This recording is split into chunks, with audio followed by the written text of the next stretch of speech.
right, so welcome to the Adult Cardiac Surgery Monthly Webinar for May 7th. I am Nancy Honeycutt. Welcome to everyone who's signed in. On the call with me today from the STS, we have Emily Conrad, Banu Yati, Carol Crone, Paul Meehan, and Melinda Offer.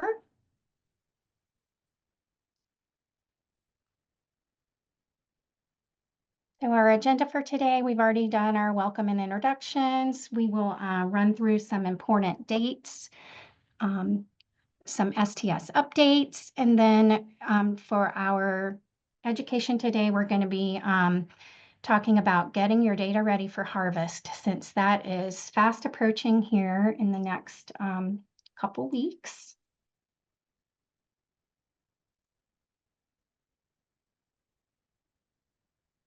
All right, so important dates. Today is May 7th, our monthly webinar. On May 12th, your Harvest 1 2025 reports should be available. That's surgery dates from January 1st of 2022 through December 31st of 2024. So those should be available to you on Monday. May 21st, we will be having the ACSD Quality Improvement webinar on reducing blood usage. Just note the time change here. This webinar will start at 2 p.m. Eastern rather than 3 p.m. Eastern. Then coming up May 23rd, we have the Harvest 2 closes.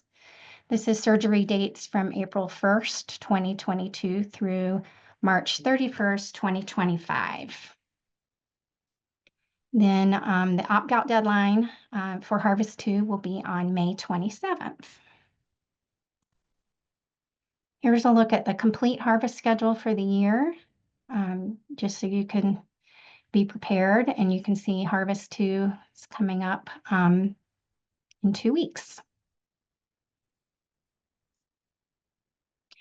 So I mentioned that the Harvest 1 reports would be available on May 12th. There are quite a few enhancements and updates to your reports that will be available next week. This will be the first reporting period where we will be reporting out the multi-procedural composite. You will see some updates on the executive summary, and then your risk-adjusted dashboard under the quality ratings, the quality rating details, and your risk-adjusted and regional outcomes page. Under the benchmark report, we've added CVA under the comorbidities tab. And just a note about that, there are some sorting issues that need to be worked out, that the location of CVA is not in the exact place where we would like it to be, but that is going to be updated, hopefully very soon. We're also, the initial ventilation hours, that calculation has been updated to include patients extubated in the OR. And then also new onset atrial fibrillation. That calculation has been updated to exclude patients with a history of atrial fib. Then finally, on the participant dashboard, there was a tab on the participant dashboard labeled all, where you could find all of the procedures that were submitted to the IQVIA platform. That tab was changed to multi-procedural, but it wasn't pulling in multi-procedural cases. It was pulling in all cases. So that tab is going to be changed back to the heading all. So that's just for your information there. The QI series, our next quality webinar, again, is May 21st, and the time has been moved up an hour. We still need presenters for that. So if you have done a quality improvement project around reducing the use of blood products, we really want to hear from you. Whenever we have a speaker on these calls, it is always very well received, and it's really some good information. So if you have been successful with a quality improvement project around decreasing blood usage, we really, really would love to have you present on a future webinar. It doesn't have to be on the 21st. It can be a future time to give you more time to get your presentation together. If you want to present for us, please reach out to me, Nancy Honeycutt, at nhoneycutt@sts.org. Would love, love, love to have you present. So a couple of additional STS updates. The following documents have been updated. So the May training manual is updated on the website. And then the National Report Analyses Overview to include information on the multi-procedural composite that has been updated and loaded onto the IQVIA platform under library. So that document is current. Should you have any questions about multi-procedural composite, hopefully you can find them there. So AQO 2025, some of you may have heard this information on another webinar, but I believe it's the first time we're presenting it on this webinar. The dates for AQO have changed. We will now be gathering September 25th and 26th, still in San Antonio and still at the Grand Hyatt. Our dates were changed because it interfered with Yom Kippur. So we wanted to make sure we moved that as to not interfere with a huge holiday. Intermax and PDMax, those sessions are going to be virtual only, and that will be September the 23rd. CHSD and GTSD sessions will take place on Thursday, September 25th. And then the adult cardiac session will be Friday, September 26th. So there will be virtual and in-person options for adult cardiac, congenital, and thoracic. And we are still not aware of the exact cost information. So we will share that as soon as it's available. We're currently working on planning our agenda. The session proposal form has been taken down, but if you should have an idea for any sessions while we're still in the early planning stages, you can email me, Nancy at nhoneycutt@sts.org. And then some additional networking opportunities. I think we mention these on every call, but just want to make sure we're keeping you all updated. The STS Data Managers Facebook group, we're up to about 490 members. There have been lots of good conversations on there lately. So if you're not a member, please join us on Facebook. It's a really fun way to interact with your fellow data managers. And keep in mind that the Facebook group is open to all of the databases. So you can find some really good conversations there. So we invite you to join us. The Data Manager Collaborative, formerly the Data Manager Mentorship Program, pairs data managers who are seeking advice related to data abstraction. And I've updated the QR code. If you're interested in signing up, that QR code contains a link to the sign-up form. So we'd love to have you sign up for that so that you can be paired with someone else and have some peer-to-peer interaction with other data managers. Then finally, the STS regional groups. That is another networking environment for support and non-clinical guidance related to abstraction across specific regions of the United States. And there's more information on our website about the regional groups. I hope all of you are taking part in some of this networking. It's a really good way to get to know people and also learn more about the databases. All right, so we will go ahead and move forward with our program for today. We're going to be talking about getting your data ready for harvest, since that is coming up in 2 weeks. And so what do we mean by getting your data ready for harvest? So you want to make sure that that the data that you submit to the STS is accurate and free from errors. So we call that cleaning up your data. And it's just, I think, one of the most important steps in the flow of data to assure that your data is accurate and also provide for accurate analysis. You want to resolve any critical errors. You want to handle all of the missing data and make sure that all the inconsistencies are taken care of before the final, before harvest closes, so that we get the cleanest data possible into the data warehouse for analysis. And I'm sure that most of you have heard this comment many, many times, but we really want you to submit early and often. This allows you adequate time to make sure that your data is very clean and updated, free of errors and such. And so this graphic down here at the bottom, I saw this, and it says that we should be spending 60 to 80% of our time cleaning up our data. So it's a very important step, and one that we're going to talk about in depth today, so that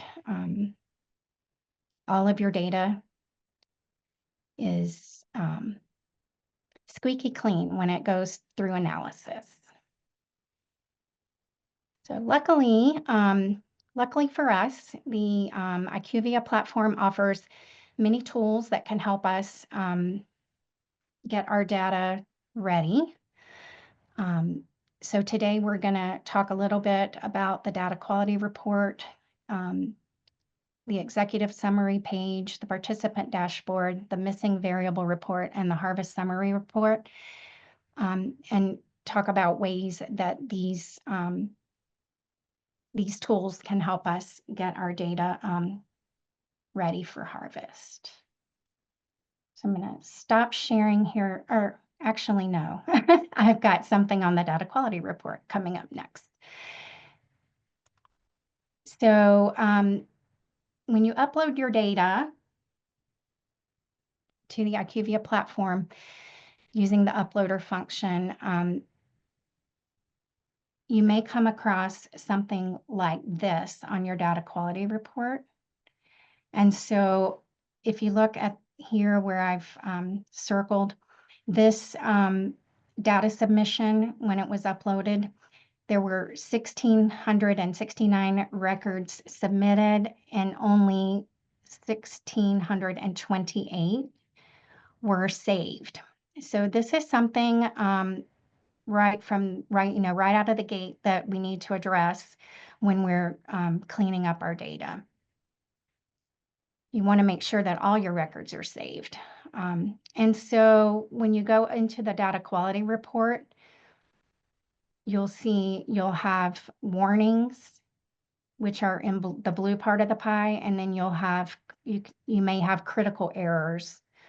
And so you want to make sure that you are taking care of these critical errors so that the records that contain a critical error get saved to the platform. And so you would click on this red piece of the pie here, and it pulls up a page down at the bottom that tells you what the critical error is.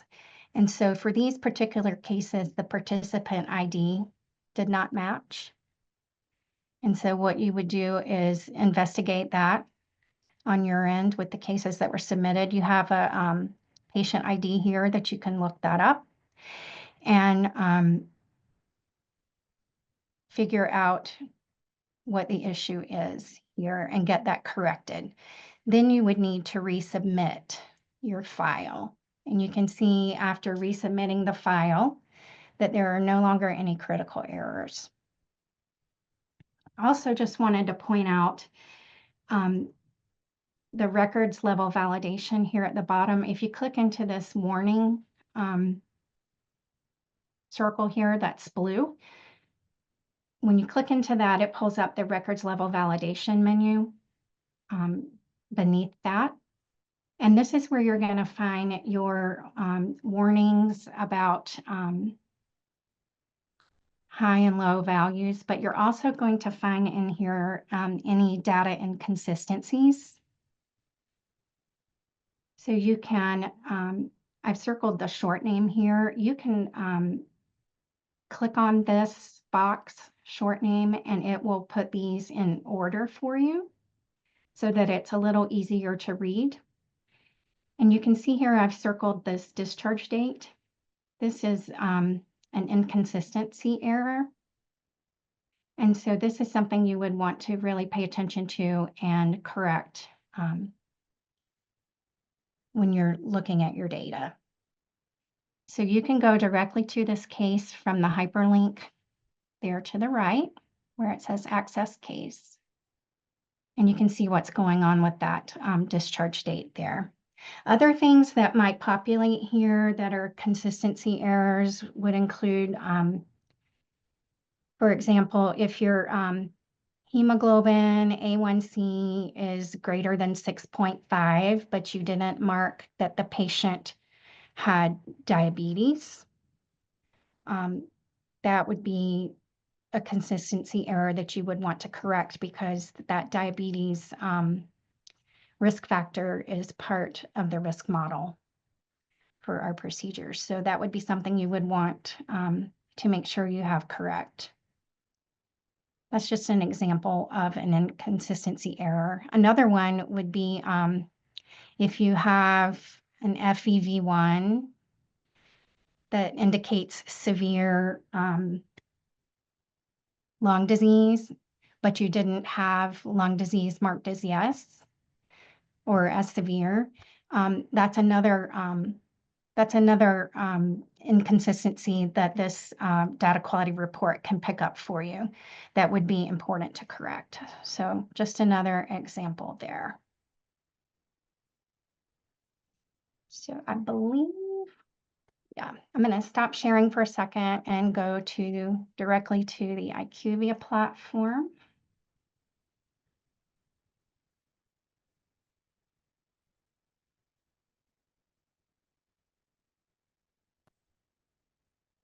All right, I hope you guys can see my screen. So here we have the executive summary on the community page. And just to point out, when you get your new reports or when your new reports are published, you will see a tab down here for multi-procedural composite. And you will be receiving a star rating for your multi-procedural composite. So that will be populated here, just to point that out while we're on this page. You'll also, in this drop-down box for your bar charts, you're going to see multi-procedural here as well, so that you can get this data for your multi-procedural cases. But what we wanted to talk about today in this presentation is when we talk about cleaning up your data, you're going to want to resolve any missingness that you have, particularly around mortality and also for CABG, your process outcomes and process measures. So you'll see here that this for isolated CABG, that this particular site that we're looking at has one one missing value for mortality out of 28 cases, and they have a percent missingness for mortality of 3.57. So if you have a percent missingness for mortality of greater than 2%, you will not receive a star rating. And so that is and you have to have that for all 3 years of the reporting period. So you can see by looking at this that for the last part of the reporting period from 4/1/2024 to 3/31/2025, the last 12 months of data,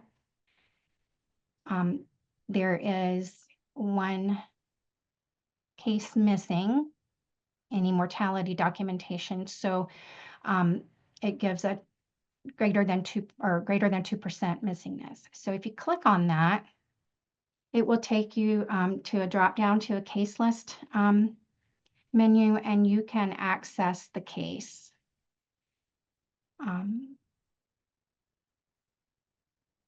See. Hope I'm not giving out any information here.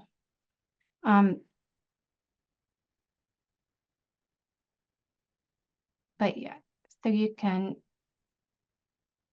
see that something should be missing on here. Anyway, it will, if you click on that, you have access to the case so that you can make your corrections into the platform. If you use just another note, if you use a third-party vendor, you'll need to make the correction in your your software and then resubmit. All right. Let's see, where do we want to go next?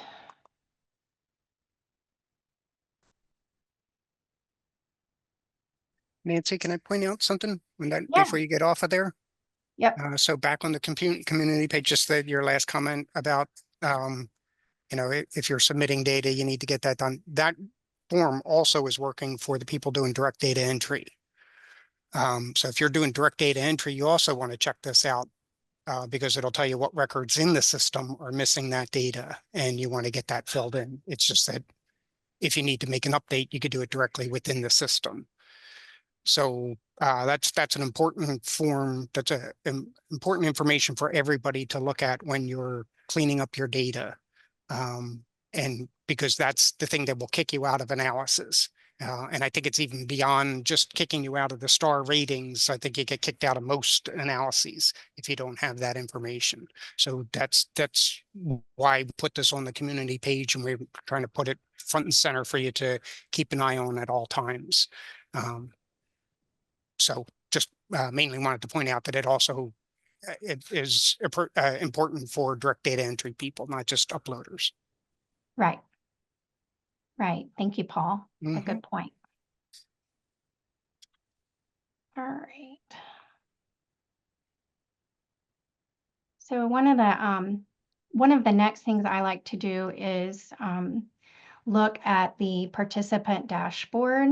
This helps you make sure that you have all of your cases entered. Let's see. And so another thing when you're cleaning up your data, you want to make sure that you're looking at small chunks of data. It's a lot easier to deal with 30 cases than 300 cases. So it's helpful when you're choosing what you're cleaning up if you choose smaller time frames when you're going through your data to clean up. So also, just to point out for your reports coming up, this is where I was talking about earlier, this multi-procedural tab. This tab is going to be renamed All. So if you want to check volumes on your multi-procedural cases, when the new reports are published, you'll want to select each individual. You'll want to select everything that's included in multi-procedural, which would be CABG, aortic valve replacement, mitral valve replacement, and so on. And that will give you your volumes for multi-procedural going forward. Just pointing that out since we're here. But when you're cleaning up your data, you want to look at all of your procedure types. But we'll just start with CABG here. And on this report, it's really helpful for checking to make sure that you don't have any missingness for your process and outcomes measures, and also your postoperative events. So you can see here that for this time frame that we're looking at, there were 16 cases. And we'll want to check and make sure that, and since we're looking at CABG, we'll want to check and make sure that all of our beta blockers within 24 hours are entered.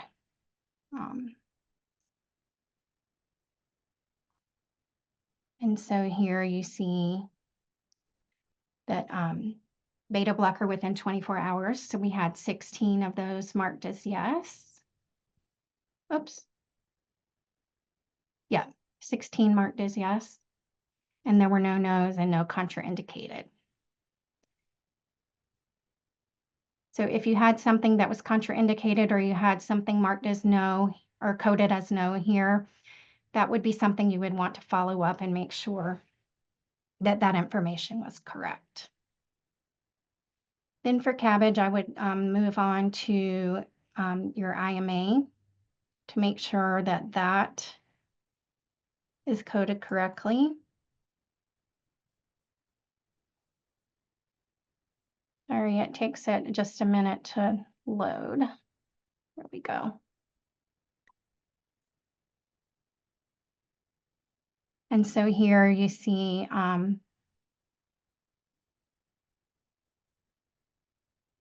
there were 13 IMAs.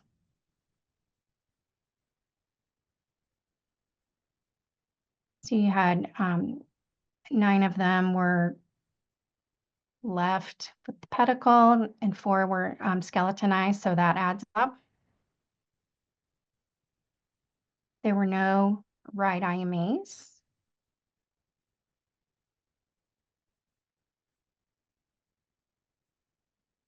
And then none were missing. So you can check to make sure all of that is correct. Then I would move on to postoperative events.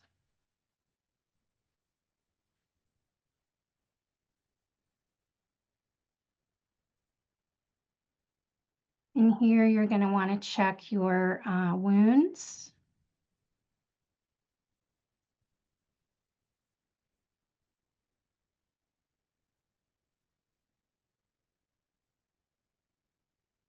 So there, yeah. So surgical site infection within 30 days, there were no wounds. And then just double check that you have 0 for superficial sternal and then 0 for your deep wounds. Just make sure that looks correct.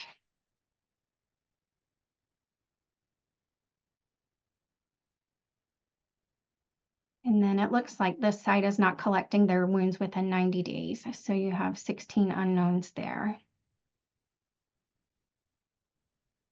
All right, and so then I would check your reoperations. Make sure that all of that looks good. You can check the individual ones and then your reoperation for cardiac reasons.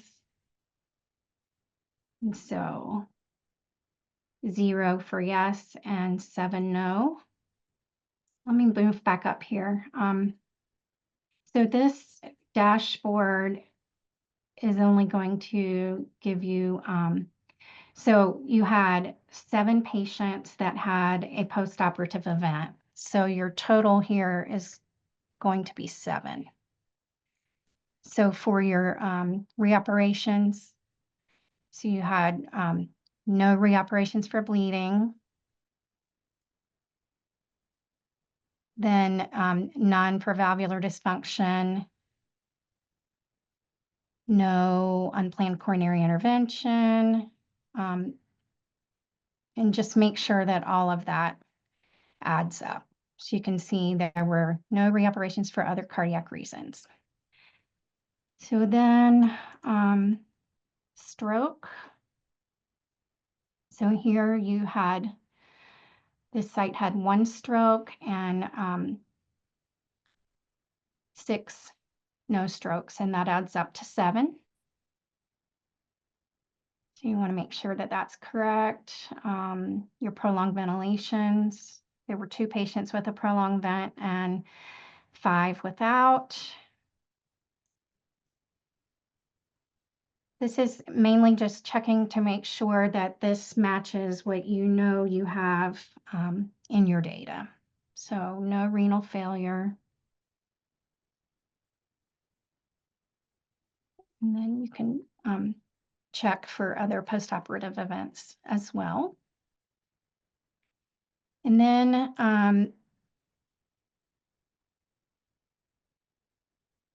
we can move on to mortality.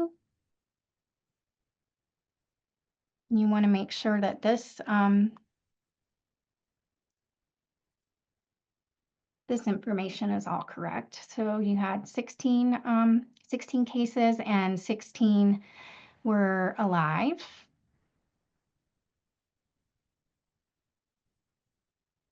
And that you have no unknowns or no missing data for any of these mortality fields.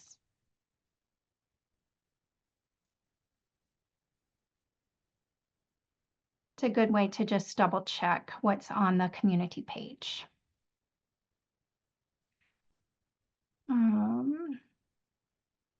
Then for your CABG cases, you want to make sure that your discharge medications are all coded correctly.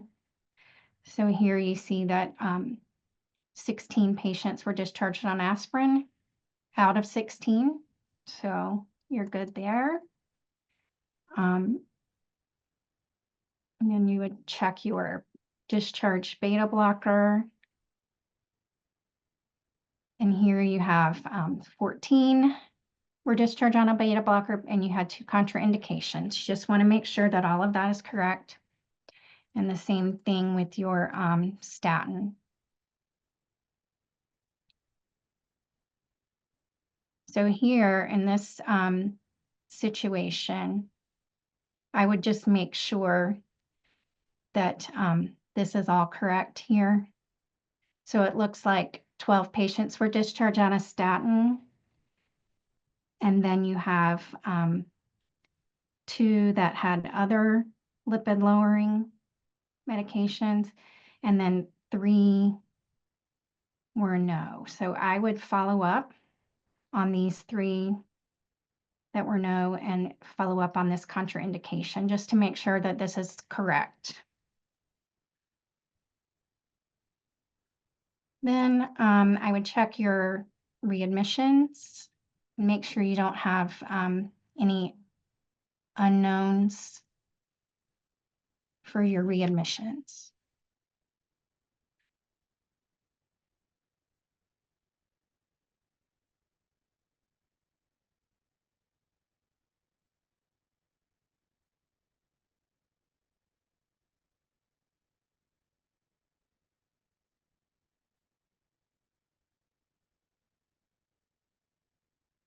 And see here for your readmissions, you have 13 patients were not readmitted, but here you have 3 unknown.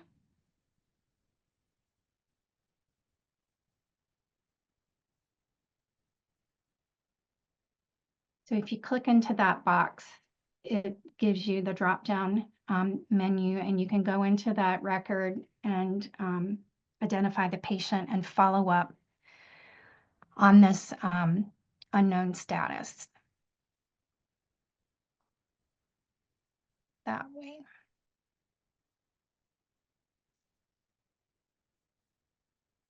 All right, now we're going to move on to, unless anybody has anything to add. Yeah, Nancy, I just see somebody has a hand up.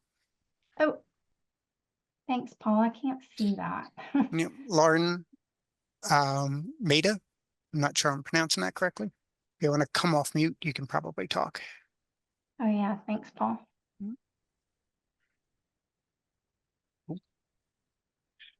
Paul scared her away. Yeah, I think so. Put her hand right down real fast like that. You can put it in the comments or, I'm sorry, in the Q&A. Yeah. Yeah. See.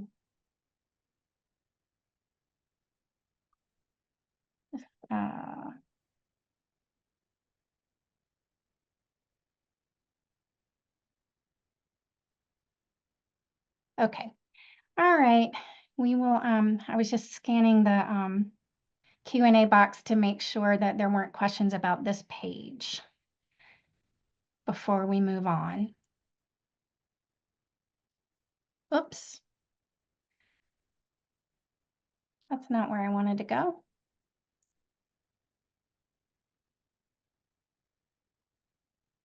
So we'll go over to the missing variable report.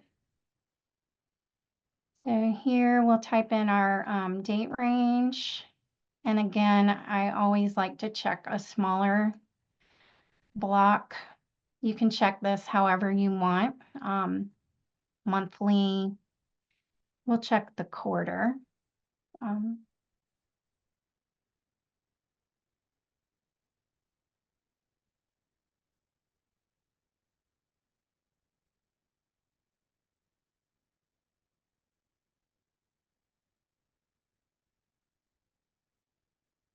And so on your missing variable report, this is where you'll find other missing data. And you can filter this report to see this page under all includes all of the missing variables. Usually it's a lot of information that populates here. So if you wanted to look at any missing variables that are part of risk adjustment, you could filter it by risk adjustment. And then you can see that you have some missingness for INR, number of disease vessels, total albumin, and total bilirubin. Then you can click into the column labeled N, and you can see that 1 out of 47 had a missing INR. And if you click on the blue hyperlink, it'll take you to that case. Then you can update it or see if it truly is missing. Same for the other missing variables. So that's just a way you can filter this report. One of the ways under risk adjustments. You can also filter it by the process and outcomes measures to see if there's any missing data that affects that. And for this time frame, there was none. And you can do the same for the PROC ID. If there's anything missing related to the PROC ID, it will show up here. And again, under all, you can see everything, all of the data elements that are missing.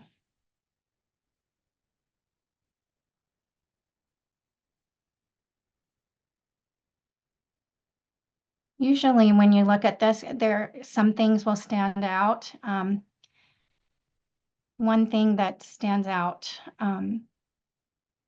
here, for example, saphenous vein harvest and prep time. Some sites may find that that is a data element that is never collected at their site or never documented. And so you know that you may have a lot of missingness with this variable because it's just not something that your surgeons document. So this is something that I wouldn't spend too much time on if you know that it's frequently missing. And then if your site doesn't submit some of these identifiers, then you know that they're going to be missing 100% of the time, like medical record number. So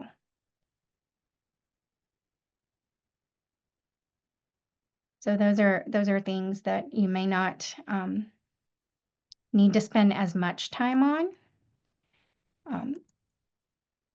But on these particular things, your risk adjusted variables, those are things that I would definitely double check and make sure that are coded correctly.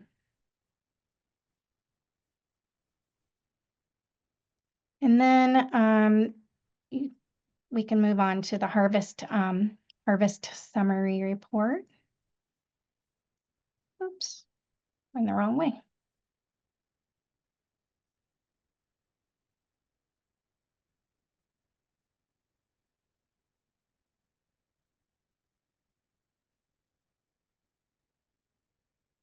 Oops.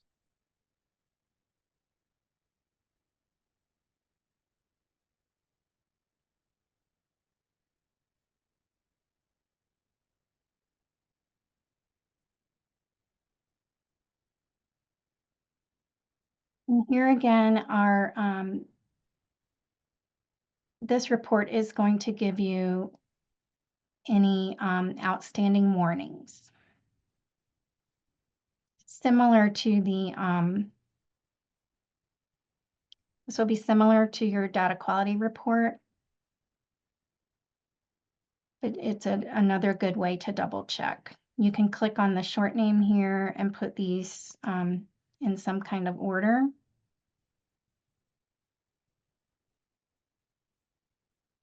And then just double check that all of this information is correct. It's just another way to double check some of this validation. And then again, you can go into the case here by clicking on the hyperlink if you need to make any updates.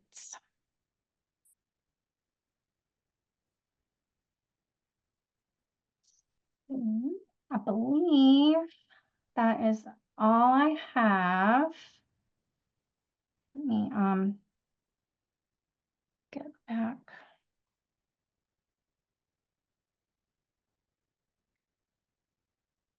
All right. We'll get back to our slides. Nancy, I know this is not related to this harvest thing, but I just wanted to mention really quick while you're pulling these up that the AQO abstract submission is open. We didn't mention that earlier, but if you're wanting to submit an abstract for AQO, that is open now and it's on the website. Thanks. Yep, great. Thanks, Emily. Thanks for including that. All right, we will get to our questions and answers. You can raise your hand. You can use Q&A box. We did extend the time of this webinar to 4:30 today, so hopefully we'll have plenty of time to get to all the questions. And Nancy, I thought before we jump into the questions, one other thing that I thought this would be a good time to mention is there's a new edit check that was rolled into the process for doing the uploads that people might find. We need to know what vendor everybody is using. So that this affects the upload people, not the direct data entry people. But we need to know which vendor you're using. And we need to make sure that the file that you're uploading is appropriate for the participant that you're getting into. We have a whole lot of people now where the data manager works for does data entry and data submissions for multiple participants. So what we did is we put two new checks in that we check the data file, and we first make sure that the participant ID in the data file matches the ID that you're logged in as. You know, in those cases where you have multiple IDs that you can manage, you can select that on the left-hand menu as you get into the system. If you're not in the appropriate participant and submit the data file, it'll reject the whole file and tell you, you know, there's a problem with the data file. So that's usually, you know, before you know, we had some people doing that and it wasn't necessarily causing some problems other than giving everybody a heart attack. Now it won't even touch the file. So like as soon as it sees it, it stops messing with the file altogether. So that's a new thing that you might run into, and that's a really nice thing to have in there. The other thing is the checking the vendor. So the vendor that we think you are using, that needs to be the vendor that you're using. So if you've changed vendors, and now you've got all of this data and you submit data under a new with the new vendor ID, that those records are not going to be accepted. So, you know, the vendor that you, so let me back up a bit. When you're using your vendor software, you do your data extract, your vendor's name is stamped on every single record when the record is being created. So if you change vendors and then start using entering new data, your new records are going to have a new vendor ID on it. So that's fine. That's not a problem. We expect to see that as long as we know that you have changed vendors. So if you submit data and you've switched vendors, you might get that message saying the vendor ID doesn't match. Ordinarily, you would think, go back to your vendor and make sure that the correct vendor ID is being put on there, but also just think back, have you changed vendors recently? If you have, then you need to tell us that you changed vendors by submitting a participant contact form. You also want to make sure that if you have changed vendors, if you're cleaning up old data that was collected under the old vendor, you have to make sure that you include in your file at least one record from your new vendor so that your new vendor shows up in the file somewhere. So, you know, we do have some people that will go back and clean up data from a year ago, but you changed vendors a year ago. Just make sure that that the time frame that you submit in that file also includes your new vendor. Otherwise we're going to stop processing that file. So just wanted to bring that up in case anybody runs into that, give you a heads up that that's a new check that's in place now. Thanks, Paul. Yep. Thanks for bringing that up. That's important information, especially right before harvest. So right, yeah.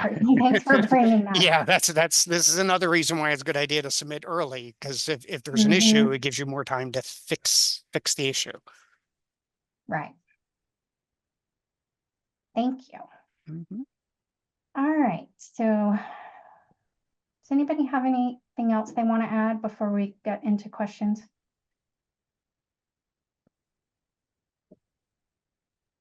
All right. So we'll go ahead and get moving on the Q&A. So Annette is asking if emergent cabbage procedures are included in the beta blocker project. Yeah, if they're yeah. if they're isolated cabs, yeah. Yeah. All isolated cabs. All right, and then Cindy that's great news on removing history of atrial fib from the new onset atrial fib calculation. And to clarify, is it any history of AFib regardless of time? And yes, so history of AFib includes recent, less than 30 days before surgery, and remote, greater than 30 days. So yes, any history of atrial fib. All right. Melinda, I always get mixed up on this. Sean is asking, how do we abstract Onyx valve size that has a range? And I get mixed up. Do we code 27 or 29? The largest? We code 27. It's Oh, yeah. yeah. I always get mixed up. So yeah, you would code the smaller or the beginning of the range. Right. For the valve size. For the Onyx, yes, that's Onyx. correct. Thanks, Melinda. And then can we have record ID on the community page where they're talking about the missingness? I think we have that I as think it is there. patient ID. Yeah, you Is it have there? to drill down to it, but when you get into the missingness and you click on the number, it'll give you the list of patients and it has the record ID in there.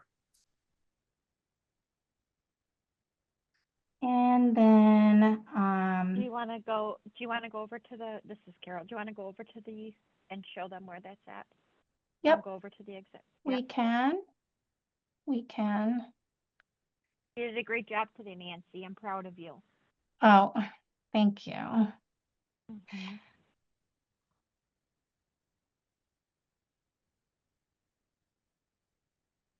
Jumped into the fire today. Yeah.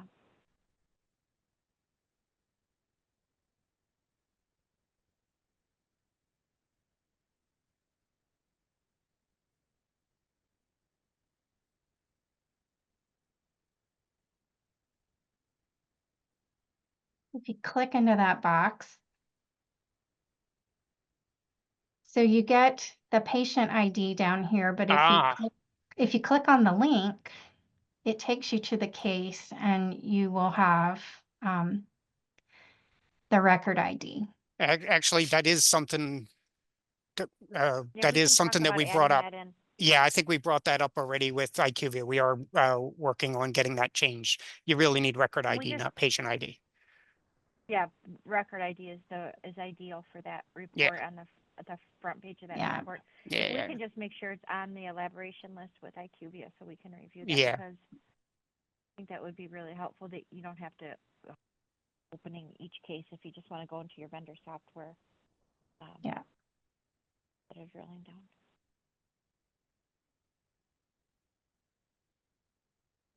All right. And then let's see.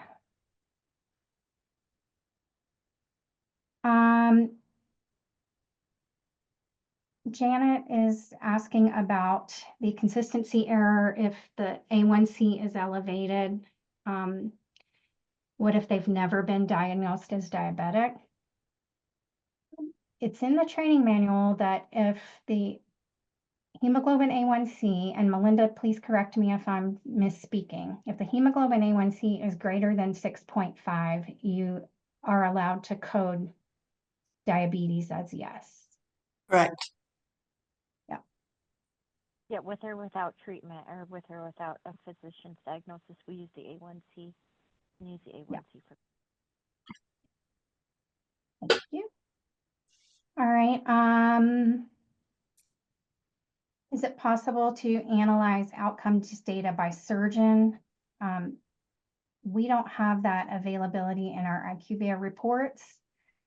The surgeons have a surgeon composite report that they can sign up, or they can sign up and get a login for that, and have their own outcomes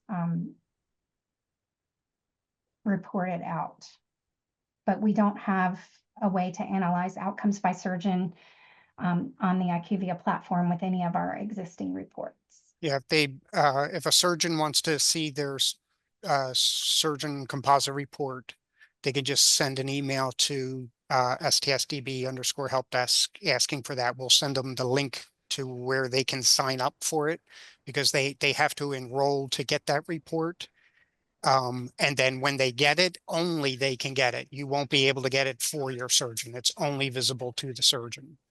And the report is for the surgeon, not for the participant. So if one surgeon works at 3 different participants, it's all of his data combined together from the different participants.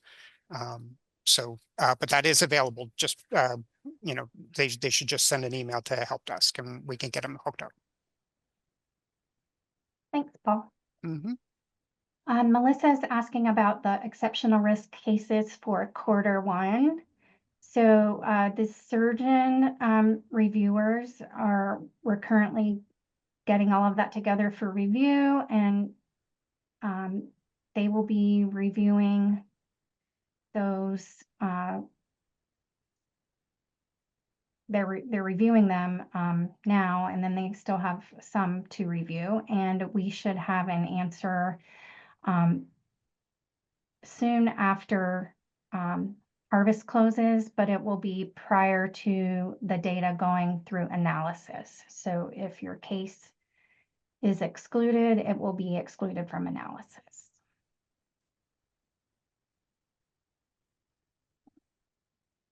This Q&A box jumps around. All right. How long do you have to wait after uploading cases in order to see the missingness? I'm not sure I can answer Yeah, I can answer No that. problem. So yeah, it's, we're aiming for like within a few minutes. And the goal is usually like within 10 to 15 minutes. The only thing is that sometimes if the system is extremely busy with a lot of users, like when we're getting close to a harvest, a lot of people are hitting the server, pulling up reports, loading up data, stuff like that. It bogs the system down, takes a little bit longer to process. And I've even heard of cases where, like, when it's really close to the harvest, it can take a couple of hours before you see it, but it should be within hours at worst case scenario. So like if you submit Yeah, but data and you don't see it the next day, there's probably a problem somewhere. You can contact help desk. But what were we gonna yeah, say? typically though, we want to see, we should be seeing those updated within a few minutes. Yeah, Um, it's like 10 the minutes hour, is the, yeah. yeah, the hour time frame is towards the end of the harvest period when everybody's uploading all on the last day. That might take a little bit longer. Right. That's why it's really important to get your data in early, get it cleaned up, and give yourself plenty of time so you're not doing the last minute rush and getting bogged down by everybody else who's doing the last minute rush. But I agree with Paul that if it's taking more time than the 10 minutes, and you know that we're close to the harvest, and it's likely because of the harvest end, but if you feel that it's just not right, you should reach out to us and let us know. We can check into it. All right. Thank you, Paul and Carol. Tag teaming. Tag team. Back again. Yeah. All right, now I'm gonna ask Melinda to chime in here. So Julia wants to know how are we to code Entresto since it's a combination medication? It would just code it as an ARB. Thank you. And then Nicola wants to know how to download files. Are you? Yeah, I can, well, kind of, sort of, I can answer this one. If you are a vendor user, you're using vendor software and you're loading your data into the system, you don't have a way to download your data. We do that by design. You don't, you can't get your data back out again, but you have it all in your database, so you shouldn't need to. If you're doing direct data entry, there is a data download report When you same where you get your other reports, there's a report there called data download report. And that's actually a utility that will allow you to pick which fields you want and a bunch of other parameters and stuff like that. If you go to the library, there is a documentation there, and I even think there's a video on the Facebook page that explains how to use the data download report.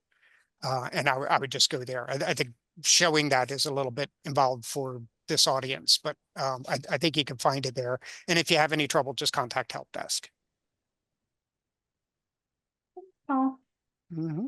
So end of story, just contact help desk. No, just kidding. If they're all that said, just contact Paul. Help desk, help desk. All right, so Melissa's asking about the relative weight of the various procedure types to the overall composite score. So do cabbage procedures count more than valves, or the relative weight determined by each center's proportional volume? Yeah, I think this is about the multi-procedural composite. Right, and so I have the report overview pulled up. Let me share.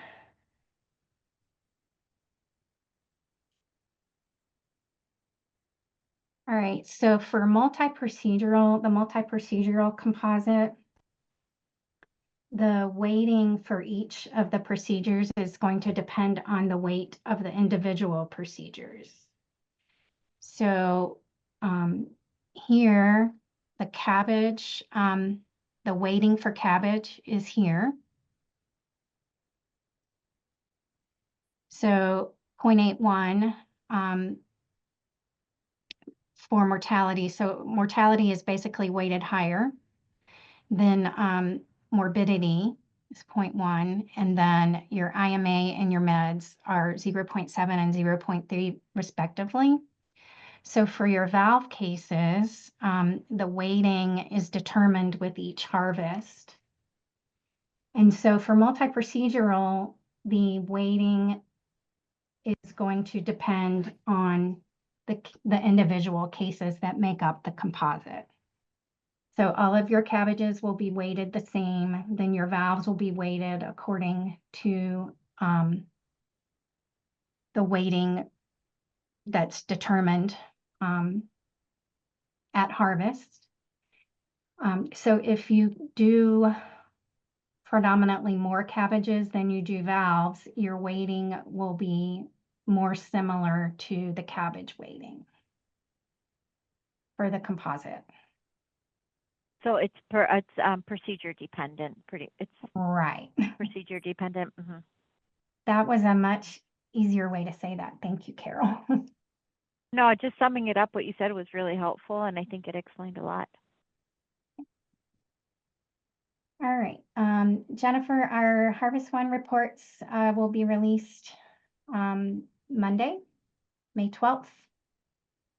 Pending everything goes good with the release over the weekend. Yes, pending a successful release. How do we code non-contributory phrase when documented in various situations? Example, history of family CAD or family history of CAD. Melinda, you want to take that one? Yeah, I mean, if that's the only phrase you have, then you don't have any ages, you don't have documentation of premature. I would say no, probably. But Julia, if you have more information about that, you can send it to the mailbox, because it sounds like you have got lots of different situations where this may be occurring. So.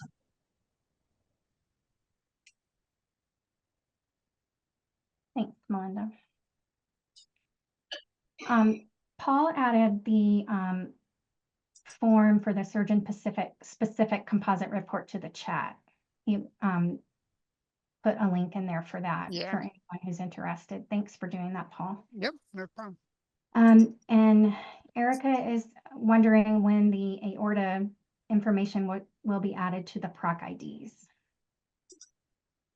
Errol, I think do we're you? looking at perhaps 2026. Yeah. All right. Does contraindication for beta blockers or statins take us out of the analyze data? No, it does not. Yeah, I don't really know what she means. I mean, it might take you out of a medication measure, but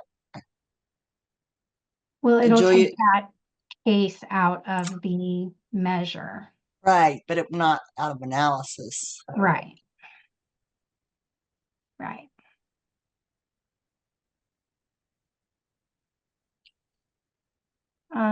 Can you discuss the new risk calculator email that just went out? So I'm assuming that you're referring to the new aorta surgery risk calculator. That just went live very recently, and I apologize for not mentioning that in this webinar. That was a pretty important thing to mention, and I did not. So the new aorta surgery risk calculator is available on the website. It is for aorta surgery, so ascending aorta with aortic valve replacement, ascending aorta and a root. I have it pulled up, Nancy, if you'd like. Sure, that'd be great. Okay. And then it covers, Bentall, includes Bentall too. Does not include Ross procedures. Just FYI. Are you able to see can you see this screen with we can see here, it. somebody taught me a new trick. Can you see this side with the circle? I don't know that trick, but yes, I can see it. I'll tell you later. So this is the risk calculator page. I got here research and data and then risk calculators. Those are the 2 for general thoracic, and then here are the 6 for adult cardiac. The ascending aorta and aortic root surgery risk calculator. I clicked on learn more to read a little bit more about this. The procedures that it calculates risk for are for Bentalls, ascending aortas, plus AVRs, valve sparing root replacements, and isolated ascending aorta procedures. It does not cover things like the David, the Yakub, Florida sleeve Yakub, or Ross procedures right now. So there's more information here. If you have questions on the calculator, you can contact the Research and Analytics Center at STS. They'll be the best ones to answer your questions for you. If you have are able to access the STS annals, or I don't know if you're able to pull it down, Nancy, but we have the manuscript for this is also published in the annals, so you could access it there. For the risk calculator, I'm going to go back, and I'm going to hit try it. A couple things about this risk calculator this is just the terms of service to use the calculator. A couple things about the risk calculator that I thought was interesting, a little bit different than the previous versions. Or you'll notice when you get to certain variables, you'll find this blue cross as a kind of a notation there. That means that the variable is not used in the risk calculator. It actually excludes the case.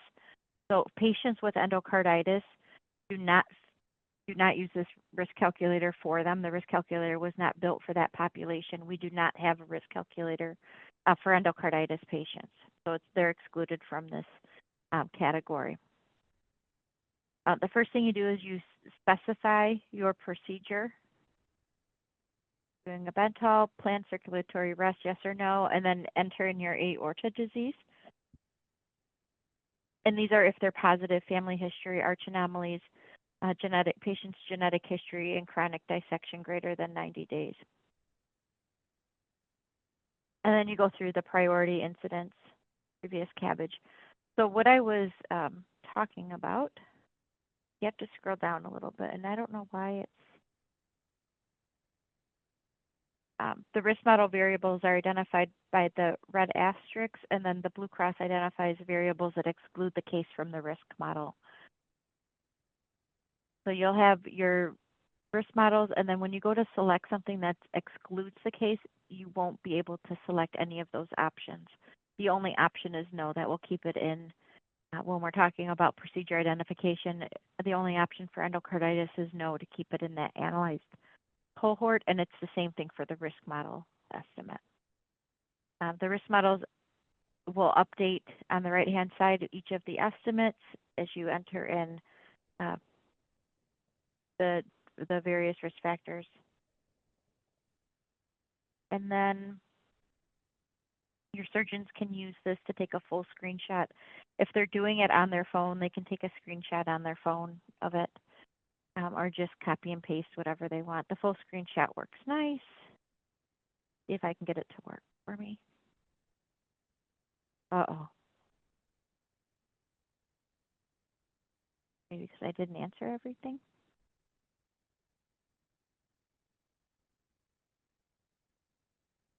I don't know. But the full screenshot works well on the other ones. It'll give you a full screenshot of this whole, all the questions that were answered, your choices for those, and then the estimates.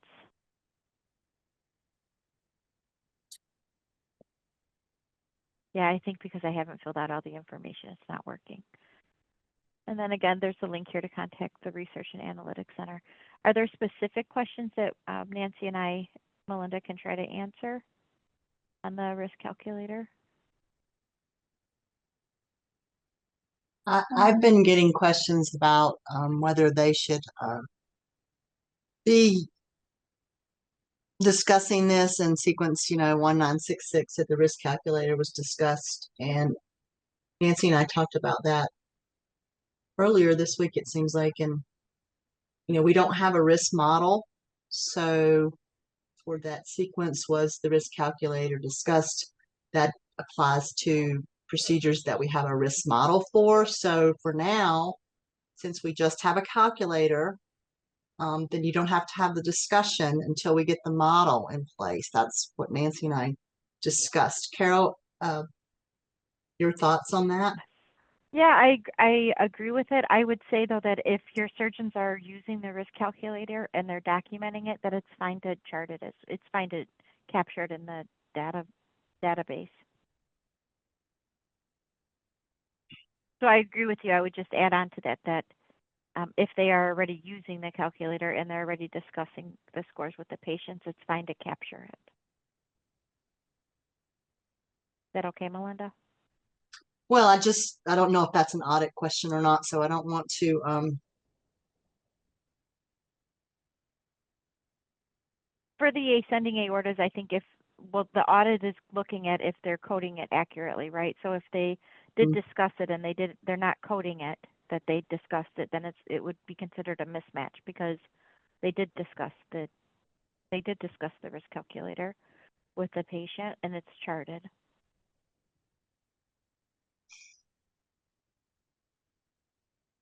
If they chose no or unknown, I think we use those both. I don't know if unknown's even an option in the risk calculator field, but if they chose no and they did not discuss the risk calculator, I think whatever's in the database should match what's in the EHR.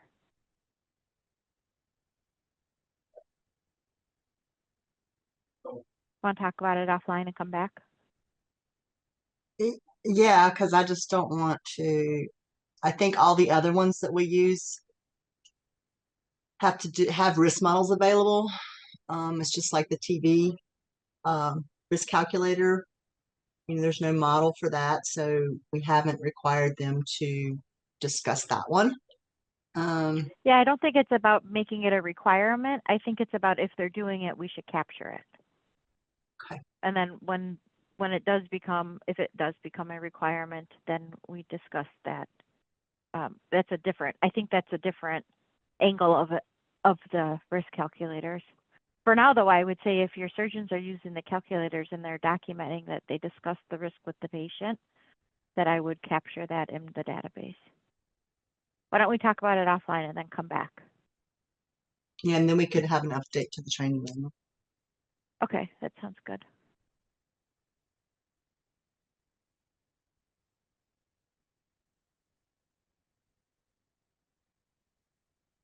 Okay.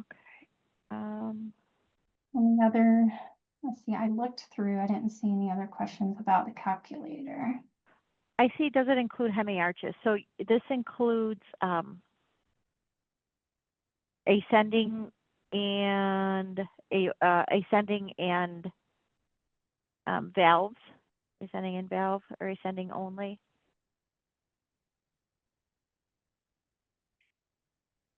I think hemiarch is excluded, right, Nancy? Yes. Mm-hmm. And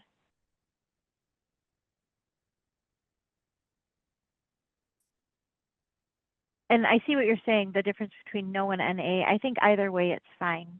If they're coding no or NA, I think it's fine either way, but we can talk more about it, Melinda. Okay. Nancy, I don't know what you mean by app coming out. And then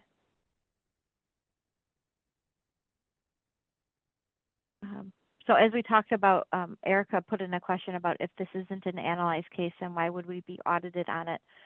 We talked about this in previous years about auditing aorta cases. Now that the risk model calculator has come out, we will begin auditing aorta cases as a, they're going to be done as a separate type of audit. They won't impact your overall audit scores, but we're going to start sampling some aorta cases when we audit to see where we're at, and then likely we'll provide more information on that during our audit webinar when we introduce the 2025 audit and things that we're auditing on with the sites that will be audited this year, and we'll talk more about that. So we will begin auditing some aorta cases. It's going to be more of a preliminary type of audit and will not impact the site's overall score.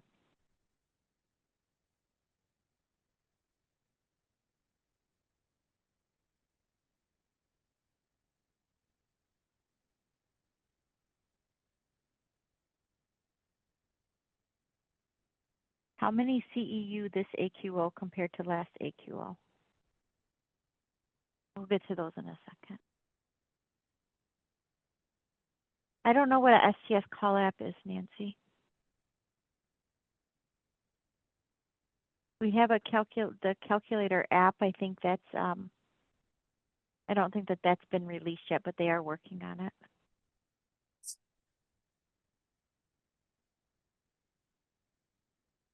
I'll give it back to you, Nancy Honeycutt. Okay, got it.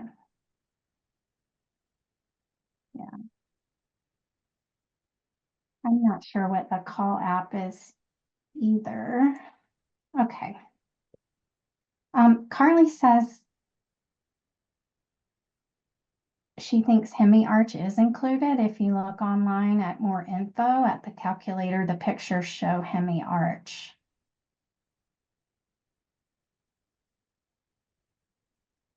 At first I thought it was going to be 2, but then in the description I didn't see it. Let me pull it up again. Well, if you think about it logically, it's probably an ascending aortic procedure. I mean, How do we code hemiarches though? Isn't it under arch? yeah, well, it's Yeah. coded under surgical ascending / arch. So it's technically an ascending arch procedure.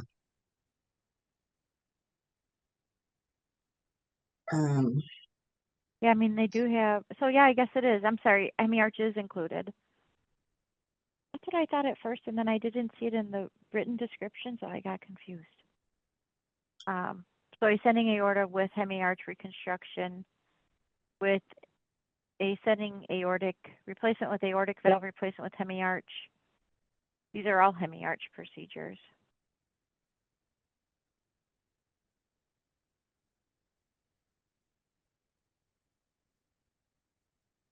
My understanding was when they were first building out the risk calculator that they were going to include hemi-arch procedures in it. So that's not surprising to me. I just have to find out why the words up above don't say hemi-arch. Hmm. I'll check it out. But all the pictures are hemi-arch.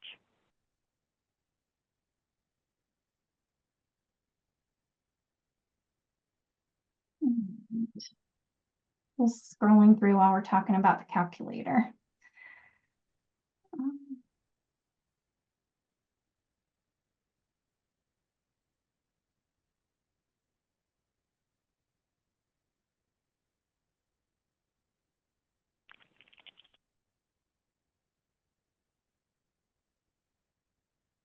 All right. All right. We'll get back to the top of the Q&A. Heidi wants to know about AFib. So what we talked about with AFib, the upcoming reports that are going to be released, the calculation for new onset atrial fib has been updated to exclude history of atrial fib, and that is history of recent or remote atrial fib.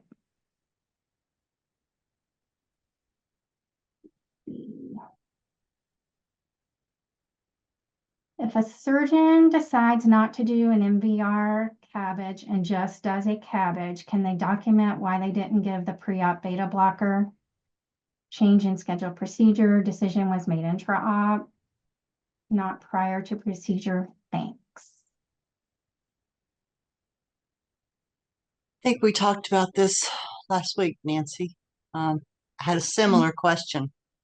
You know, the schedule was for an MVR and a cabbage. So this patient, the pre-op beta blocker measures for a cabbage, for an isolated cab. So it seems to me like this patient should have been on a beta blocker pre-op anyway, unless there was some reason they couldn't have been on the beta blocker. So, because it sounds like you want to document the contraindication post-op, which that won't work. It would need to be documented pre-op. So why wasn't this patient on a beta blocker pre-op?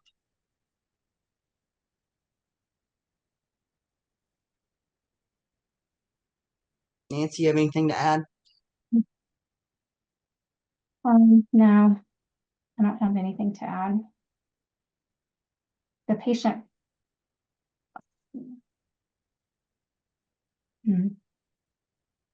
No, I don't have anything. Thank you, Melinda. Okay. It appears when my surgeon pulls up outcomes in IQVIA, it pulls up data for all the providers at our site. Yes, that's correct. The outcomes are for your site and they're not surgeon specific. Yeah, I think they might be talking about there's a specific report for the surgeons, that there's kind of a different category that they get into to see the surgeon specific report, and a data manager won't see it. Only the surgeon sees that link. So the surgeon needs to get in to get the surgeon specific report. Thanks, Paul. If a TTE report states no significant tricuspid regurgitation, is it safe to assume there's no evidence of tricuspid regurg or insufficiency in code none or not documented? So it's my understanding that a jet can be a component of a regurgitation. So I'd kind of want to see more on this echo, Crystal. If you could send it in to see how the overall TR regurgitation was addressed or not addressed. Thank you. Thanks, Melinda. Nicola, I'm not sure. I think you're talking about the critical errors, but I'm not sure. Could you let me know and I'll go over that if that is what you're looking for. How important is it to capture urgent or elective procedure for risk adjustment? And do you have definitions of what is considered an urgent procedure? So urgent, elective, urgent, emergent salvage, all of that is in the training manual. And patient status is a risk model variable. So it is important to capture that for your risk adjustment. And those definitions are in the training manual.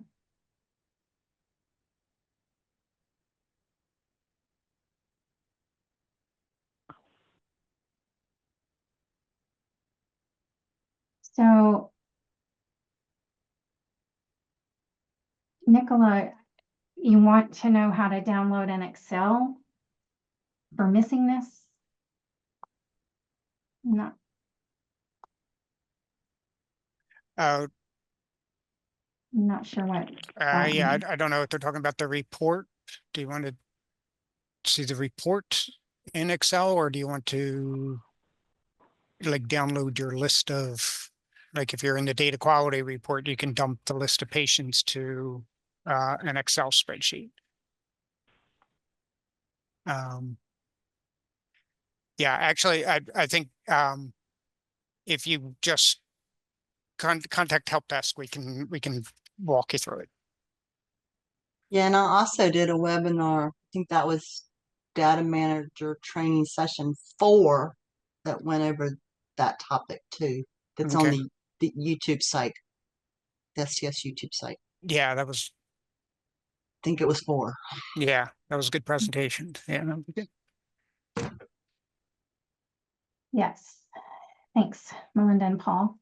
And then why for the cabbage weights for the mortality score is it 0.81, not 0.80?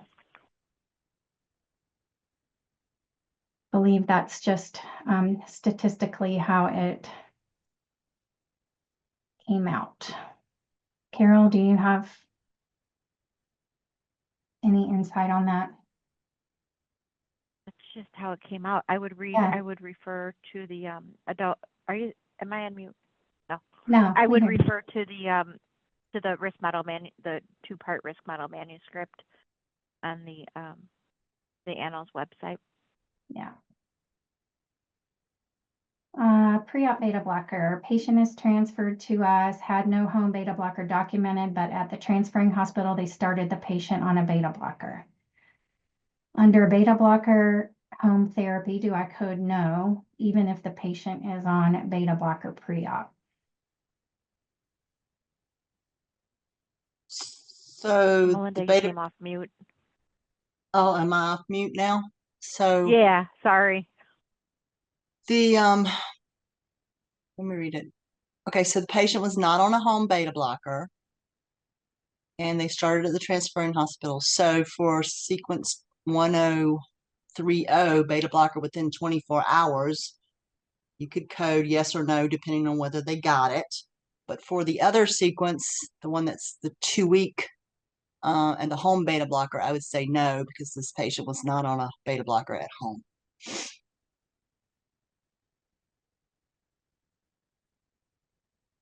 Thanks, Melinda. So will the valve composite formulas be shared with the harvest reports? I don't think that information is going to come out with the report. We will have it possibly in a summary document that will be on the IQVIA platform in the library.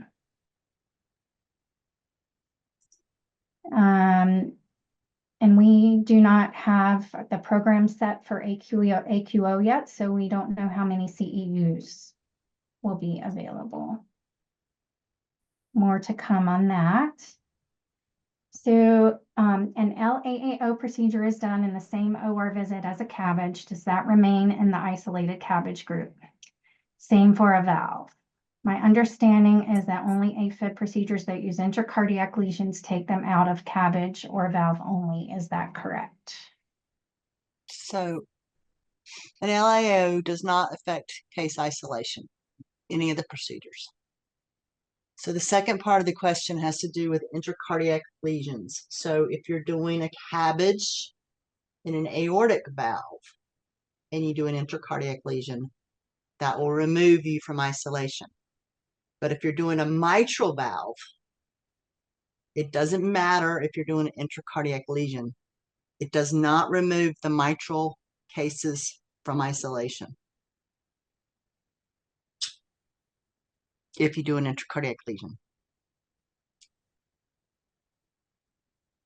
You can always refer to the PROC ID chart for that. Thanks, Melinda. Kelly is stating that she believes it was noted that a star rating was not anticipated for aortas. That Correct. is correct. Clarify situations where predicted risk of a postoperative outcome, such as predicted mortality or predicted deep sternal wound, is not calculated for a record, or our records are excluded from the risk calculation.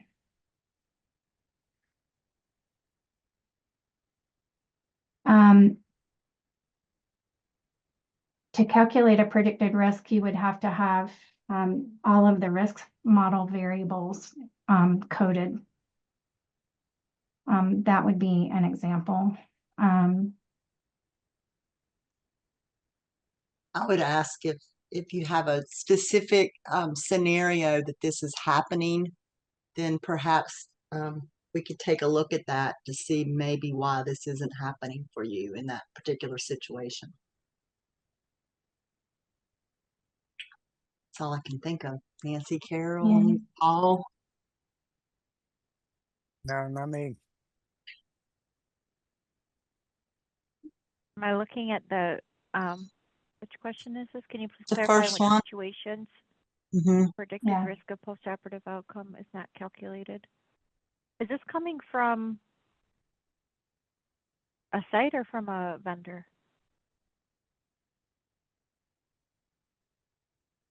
I guess maybe they can reach out to us separately and we can try to address it.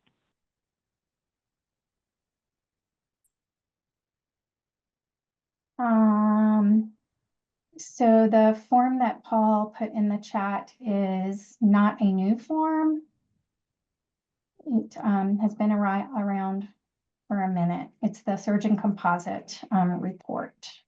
It's the link that I put into the chat is where it gives you information about the reports, and then also is where the surgeon would go in and sign up. And it has to be the surgeon that signs up too. Not only is it only the surgeon that can see the report, but they're the only ones that can sign up for the report. Thank you, Paul. Mm-hmm. Erica's asking, if it isn't an analyzed case type, why would we be audited on it? I think you're talking I answered about that the already. aorta. Yeah. I already answered that one, Nancy. Okay. Sorry. Forgot to take that one off. What if the procedure changes in the OR and initial risk scores are not accurate for the new procedure or added procedure? Should we code yes or no? Well, when you look at that field, Karen, it's asking about the pre-op discussion you had with the planned procedure that you were going to do. So that's the discussion that you should be having with the patient. So if something happens in the OR and they need to do something else or the procedure changes, then that wasn't your planned procedure. So if you're going in for a CABG, you need to discuss that risk calculator with the patient. And it doesn't matter if the patient gets in the operating room and then they have to have a CABG plus a valve. The planned procedure was that CABG, and that's what you should be discussing with the patient before they enter the operating room. Thanks, Melinda. Carol, do you want to take this one? When will the beta blocker project be finished? No. No, but I will. Good question. We received the Harvest One data. Our research and analytics team needs to look at it to ensure we have enough cases. If we do have enough cases, then we will let folks know that we no longer need to collect the data. We hope to have that answer within probably late summer. They're working on a few other projects, and then they need to look at the beta blocker data. So for now, if you're able to continue collecting it, we would really appreciate it if you would continue to do so. If you have any questions, please reach out to Nancy or myself on that. Thanks, Carol.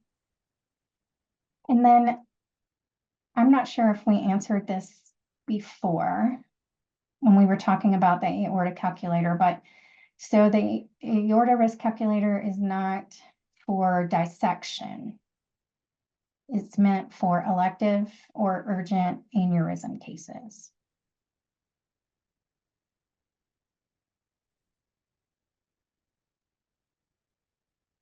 I know the risk model was, the risk model manuscript was written for aneurysms. Isn't that correct, Carol? It's my understanding that it's elective procedures. So I'd say an emergent dissection wouldn't be included. I agree. I would I would send all of your questions into the research center. The link that's listed on there, I would send the questions related to the risk model and the calculator into the research and analytics center to make sure you're reaching out to the people who developed the risk model. We have an audit question. Have we determined the sites that will be audited this year, and have the sites been notified? We have not determined sites yet, and sites have not been notified.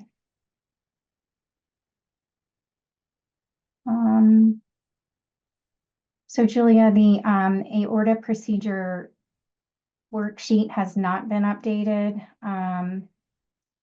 We just have an updated aorta procedure risk calculator.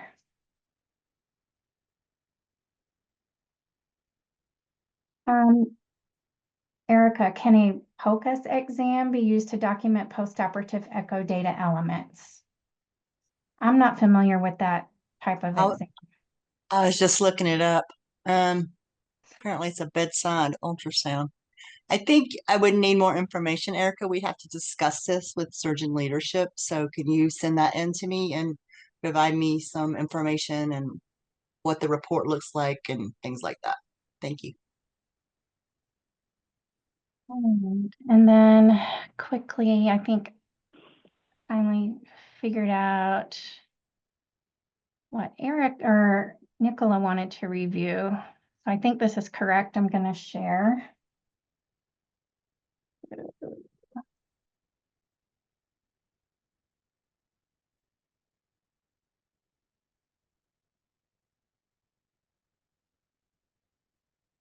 So hopefully, Nicola, this is what you were talking about, where on your data quality report, if you have a critical error,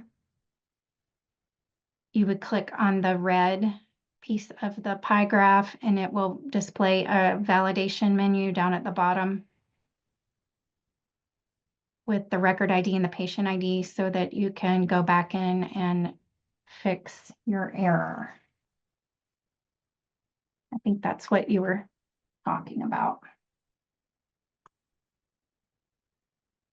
If not, let me know.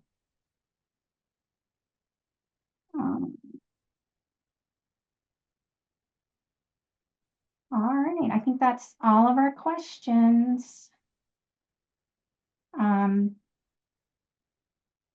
Thank you, Melinda, for helping with the questions. And Carol and Paul, appreciate that very much. All right. We are still over time and we extended our webinar. All right. Thanks so much, everybody, for joining.